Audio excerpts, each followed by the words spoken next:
the apex species of the stars. The Dravari were not a people accustomed to humility. On every world they entered, their reputation arrived first, whispered by trembling envoys and shouted in warning by terrified defenders. To the rest of the galaxy, they were not simply another spacefaring species. They were Deathworlders. Their homeworld, Dravari Prime, was an unforgiving crucible. Its atmosphere churned with toxic storms that could strip the flesh from a lesser species in minutes. Gravity was nearly twice the galactic standard, crushing bones and snapping weak structures. Apex predators stalked every shadow, and even the plants were venomous. To survive, there was not simply to endure, but to fight every single day of existence. From this forge of endless trial, the Dravari had emerged, teeth bared and claws sharpened, convinced of their destiny to dominate. No other species had suffered as they had. No other had risen from such savagery. In their minds, survival itself had proven their superiority. The galaxy agreed, at least outwardly. In council chambers across the stars, no voice dared to speak against a Dravari delegate. Their warriors were larger, faster, and stronger than almost any other known life form. Their technology, adapted to their brutal physiology, had turned into efficient tools of conquest. Empires that resisted them crumbled quickly. Species that submitted were absorbed as labor and tribute. And so, the Dravari told themselves, the stars belonged to them. Yet, beneath their arrogance, a gnawing hunger lingered. Conquest had grown easy. Their campaigns met only fragile opposition, species bred on gentle worlds with mild climates and forgiving ecologies. These softlings had no teeth, no claws, no scars worth respecting. Victory was hollow when the opponent was barely a challenge. It was in this restless climate that the first rumors reached the Dravari war councils. Reports trickled from traders and scouts of a strange people in a backwater spiral arm. Creatures that looked fragile, almost laughably so. They called themselves humans. The reports were contradictory. Some claimed humans were merchants, spreading colonies across nearby systems. Others whispered they were soldiers, testing weapons with unnerving efficiency. A few outliers swore they had seen humans thriving on planets so hostile that even the Dravari hesitated. The High Commander of the Dravari fleet dismissed the chateau at first. Another prey species, exaggerating its importance, he declared, his voice echoing in the obsidian warhall. If they exist at all, they will kneel as the rest have kneeled. But unease spread among his advisors. Deathworlders, by definition, recognized the signs of kinship. And though it was unthinkable, some suspected these humans might not be as soft as they seemed. Finally, with a mixture of scorn and curiosity, the council ordered an expedition. A single warship, the Iron Talon, was dispatched to investigate this humanity firsthand. Its mission was simple: observe, intimidate, and return with proof of superiority. For the Dravari, it was almost a formality. Surely no world could rival the savagery of Dravari Prime. Surely no people could endure what they had endured. The Iron Talon departed in a blaze of crimson thrusters, carrying warriors eager for sport. They spoke of trophies and conquest. They laughed at the idea of resistance. But as their ship descended into orbit around Earth, the laughter began to fade. The world below did not look like the paradise of prey species. Blue oceans roared with storms that reached into the upper atmosphere. Mountain ranges stabbed skyward like the jagged teeth of colossal beasts. Deserts stretched wide and merciless, while frozen wastelands glittered with lethal beauty. From orbit, the planet looked alive, dangerous, and untamed. And amidst it all, sprawling across continents, humans had built vast cities, millions of them, glowing against the chaos like sparks scattered on a storm-racked anvil. The Dravari warriors stood silent at the viewing decks, their eyes narrowing. This world looked disturbingly familiar. "Commander," one of them growled, breaking the silence. "That planet, it should have killed them 1,000 times over. Yet they thrive." The High Commander said nothing for a long moment. His claws tapped against the railing, his gaze fixed on the storms raging across the surface. Finally, his mandibles clicked in irritation. "Then we will see for ourselves what these humans are," he said. and we will remind them who the galaxy's true Deathworlders are. But in the quiet of the command chamber, more than one Dravari warrior felt a prickle of unease. For the first time in centuries, they looked down upon a world that did not seem soft or weak, a world that felt, in some primal way, like home. And that unsettled them more than they cared to admit. The first encounter, the Iron Talon descended through the blue skies of Earth like a predator swooping upon unsuspecting prey. Its hull, forged from alloys resistant to volcanic heat, cut through the atmosphere without effort. The Dravari warriors within expected fear. They expected chaos. They expected to see humans scatter like every lesser race before them. What they saw instead unsettled them. Humans did not run. The great cities beneath continued their movements as if nothing unusual had occurred.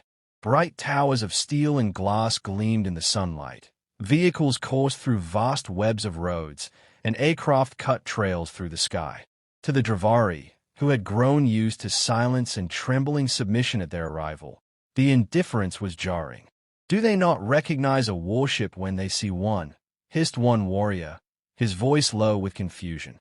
They recognize, the commander replied grimly. His eyes narrowed as the ship's sensors swept the surface. They simply do not fear. The Dravari landed in a mountain range, remote, away from the larger cities. They would observe first, capture specimens, then establish dominance. The landing ramp extended, and the warriors stepped onto the snow. The air was thin but breathable. The cold bit into their hides, but to their surprise, it was nothing they could not endure. It was then that humans arrived.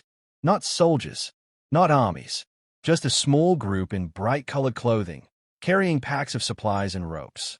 They came trudging through the snow, their faces red from the cold, yet smiling, speaking casually to one another.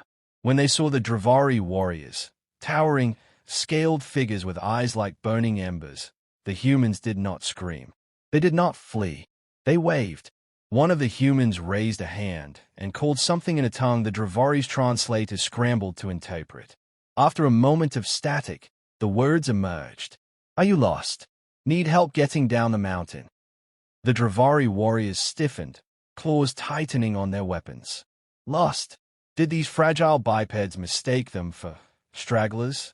The commander stepped forward, towering above the human who had spoken. You stand before warriors of the Dravari Dominion, he growled, his voice echoing through the translator. Kneel, and perhaps we will spare you. The human tilted his head, studying him. Then, he chuckled. Not the nervous, broken laughter of the weak. A genuine, easy laugh. The others joined in, shaking their heads. Spare us. Buddy, you look like you're freezing. Come on, we've got extra blankets. Hot tea, too. Strong stuff. The Dravari commander's mind blanked. Blankets. Tea. No prey had ever offered comfort to a predator. One of the younger warriors snarled, lifting his weapon. They mock us, Commander.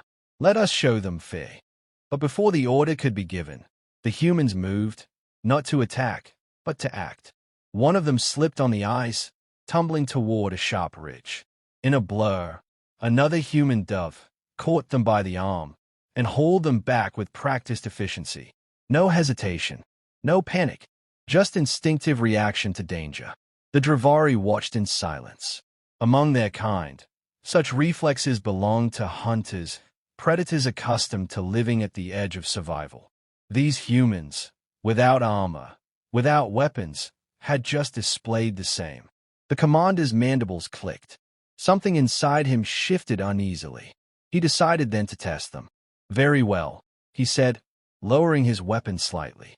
You will guide us down this mountain. Prove your worth. The humans shrugged, exchanged a glance, and agreed without fuss. They led the way with confidence, navigating icy cliffs and treacherous paths as though born to them. The Dravari, for all their strength, found themselves relying on the humans' strange adaptability. Where claws slipped on stone, human boots gripped. Where heavy armor caught the wind, human ropes secured them. At one point, a storm swept down the slope, winds howling, snow blinding. The Dravari braced, expecting the humans to falter. Instead, They saw the humans laughing into the gale, faces stung red, yet pressing forward, shouting encouragement to one another. To laugh in the face of death, to find joy in the storm. It was a madness the Dravari recognized, because it was their own. When at last they reached the base of the mountain, the commander studied the humans anew. They were not prey. They were something else. That night, as the Iron Talon lifted back into orbit, the warriors gathered in the command chamber. Their commander's report was short, but it carried the weight of revelation. Humans, he said slowly, are not weak. They are predators. And wise, his gaze swept the chamber, daring any to deny it. They enjoy the fight. When predators recognize predators, the Dravari had expected their report to be mocked. When the Iron Talon returned from Earth and the High Commander delivered his account to the Galactic Council, the chamber erupted in disbelief. The representatives of softer species sneered, muttering that the Dravari were inventing stories to mask failure. Even the council speaker, a gelatinous being whose people had never known war, scoffed aloud. Humans, these bipedal mammals, they cannot be what you claim. No one rivals the Dravari. No one rivals the true Deathworlders. The High Commander's mandibles clicked in irritation. He did not enjoy being doubted. But this time, instead of roaring or threatening violence, he simply played the recordings. The chamber fell silent. Footage filled the great holoscreens. Humans scaling sheer mountains without exosuits, diving into black oceans filled with predators, running into firestorms to rescue one another. Battles from their history appeared. Armies of fragile-looking flesh defying overwhelming odds, bleeding, breaking, yet refusing to yield. Catastrophes followed. Plagues, eruptions, impacts from the sky. Again and again, humanity staggered, only to rise stronger. The councillors shifted uncomfortably in their seats. For them, survival meant insulation, protection, and avoiding hardship. For humans, survival meant embracing the hardship, making it a companion, a teacher. Do you see? The commander rumbled. They do not merely endure their death world. They thrive in it. Their history is carved from struggle. Their culture is built upon overcoming impossible odds. They laugh where others weep. They adapt where others fall. If we are Deathworlders, then so are they. The word Deathworlders echoed through the chamber like a hammer blow. Some species recoiled in horror. Others whispered nervously, their fear of the Dravari now doubled by the suggestion of another like them. The council, unsettled, moved quickly to dismiss the matter, tabling it for further study. But the Dravari were not satisfied. They needed proof beyond reports, proof their own blood could feel. It came sooner than expected. Weeks later, human starships ventured into contested space, uncharted systems where the Dravari had long claimed dominance. The Iron Talon was dispatched once more, not to observe, but to confront. The first meeting was tense.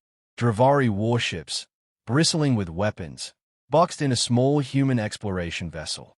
Over comms, the humans spoke calmly, their words translated across channels. This is the United Earth vessel Endeavor. You are trespassing in neutral space. The Dravari commander's laugh rattled the speakers. Neutral space. This territory belongs to the Dominion. Leave or be destroyed. There was a pause. Then the human captain answered, his voice steady. Try. The battle that followed was unlike any the Dravari had known. Humans fought without the rigid patterns of prey. They did not panic at the sight of superior firepower.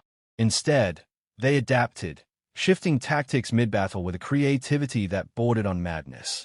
They feigned retreat, only to counterstrike with unexpected precision. They sacrificed ships to buy time, then re-entered the fight with reinforcements, striking at weak points no Dravari had considered vulnerable. At one point, the Iron Talon locked the Endeavor in its targeting systems, certain of victory. But the human vessel flared its engines and dove into the gravity well of a nearby planet, skimming so close that molten rock rose behind it.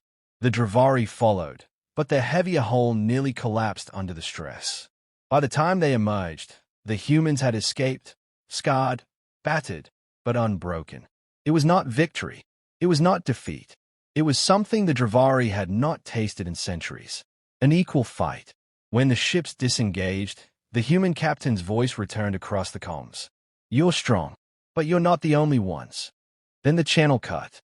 In the silence that followed, the Dravari warriors sat in their command chamber, stunned. Their claws twitched with excitement. Their hearts pounded with the thrill of a true hunt. For the first time, they had met prey that did not cower.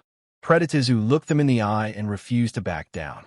The High Commander stood, his voice low, reverent, almost trembling with the weight of realization. "They are like us," he said. "They are Deathworlders." No one argued. Allies of the harsh stars. The galaxy had long feared the Dravari. Their name alone could silence opposition in council chambers. But now, whispers spread through every spaceport and station. The Dravari had found their equal. At first, fear ruled. To imagine two Deathworlder species, two apex predators, standing in the same galaxy was enough to make softer species tremble.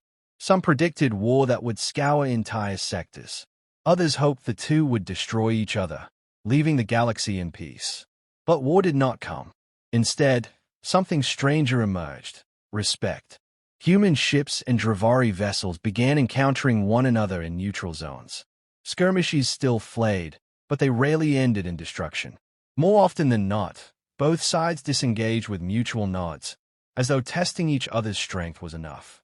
Hunters sizing up hunters. Predators circling predators. It was not peace, but it was recognition. Then the crisis came.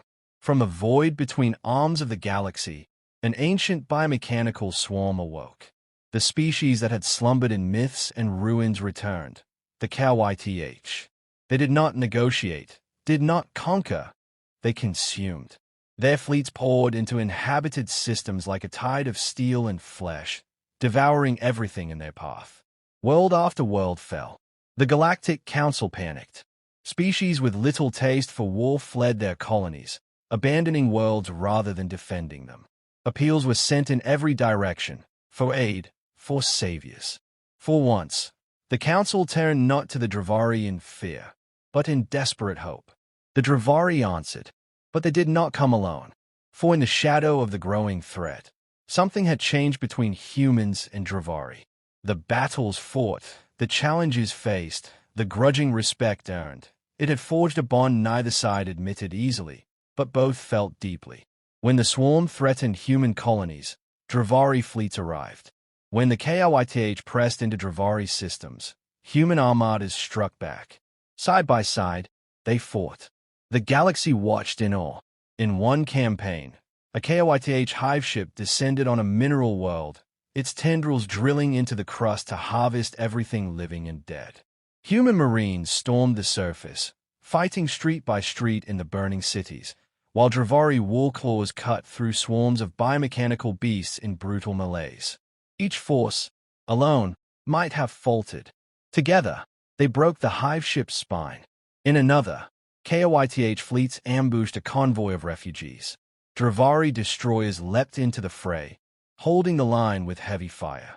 Human strike craft darted through the chaos, precise and unrelenting, disabling swarm carriers with surgical strikes. Refugees lived that day because predators stood as protectors. The council chambers, once filled with suspicion, now rang with a new name: the Deathworlder Alliance. The Dravari and humans did not call it that. They did not name it at all. For them, it was not about politics or prestige. It was survival and respect. Among the warriors of both species, stories spread. Dravari admired the humans' strange ability to laugh in the face of certain death, to find camaraderie in fire and blood. Humans marveled at the Dravari's discipline and raw ferocity, their unyielding refusal to break even when outnumbered 10-1. They traded scars like trophies, each learning from the other. At last, the swarm was broken. The KYTH hive world burned under a combined assault that shook the galaxy. Human ingenuity cracked its defenses. Dravari ferocity shattered its heart. When the smoke cleared, silence fell across the stars. The softer species, once fearful of both, now looked upon them with awe, and, yes, a deeper fear. For now it was undeniable. There were not one, but two predators at the top of the galactic chain. In the final gathering of the council, the speaker addressed the Dravari High Commander and the human admiral who stood beside him. We thought the Dravari alone were Deathworlders. We thought there could be only one. The human admiral smiled faintly, lines of exhaustion etched into his face. You are half right. The Dravari commander bared his teeth, a predator's grin. His voice rumbled across the chamber. They thought they were the only Deathworlders. His gaze swept across the trembling delegates. Then he turned, resting a clawed hand briefly against the human's shoulder. Then they met humans.